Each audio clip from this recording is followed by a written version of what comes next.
Je suis sûr que tu savais pas que tu pouvais perdre du poids sans faire de sport. Sans trop te bouger le cul, tu maigris. Je te présente le NEAT. N-E-A-T. Non-Exercise Activity Thermogenesis. En d'autres termes, cela veut dire toutes les calories que tu consommes sans forcément avoir d'activité sportive. En gros, quand tu vas marcher pour aller faire les courses, quand tu te lèves pour aller pisser, quand tu es au téléphone ou quand tu lèves les bras comme ça parce que tu es heureux dans ta vie. Le problème, pour les personnes en surpoids, en général, on a tendance à être vraiment sédentaire. C'est-à-dire que je sais que pour beaucoup, on passe la journée assis sur le canapé et que même aller chercher la télécommande près de la télé, c'est beaucoup. Et donc, si tu veux réussir à commencer à perdre du poids, parfois tu n'as pas besoin de commencer une activité sportive.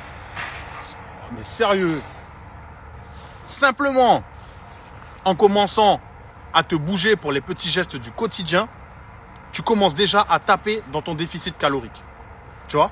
Parce que le déficit calorique, c'est quoi? C'est la différence entre les calories que tu as bouffées et les calories que tu as dépensées. Et le but, c'est d'en dépenser plus que tu n'en consommes. Donc, si tu commences par déjà, sur le parking, te garer un peu plus loin, marcher pour aller au boulot, on a gagné.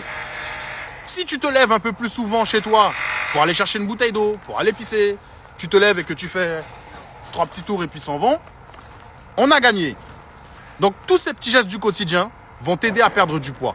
Certains vont te dire de sortir les poubelles et monter les escaliers. Moi, je te dirais pas ça. Dans la vraie vie, je suis désolé. C'est pas parce qu'on est en surpoids qu'on laisse les asticots se développer chez nous, hein, ou que je vais te dire d'aller te taper les 17 étages avec les packs d'eau à la main. On n'a pas tous une belle vie dans les beaux quartiers. D'accord? Maigrir, c'est taper dans son déficit calorique. Tous les moyens sont bons. Et les petits gestes du quotidien vont t'y aider.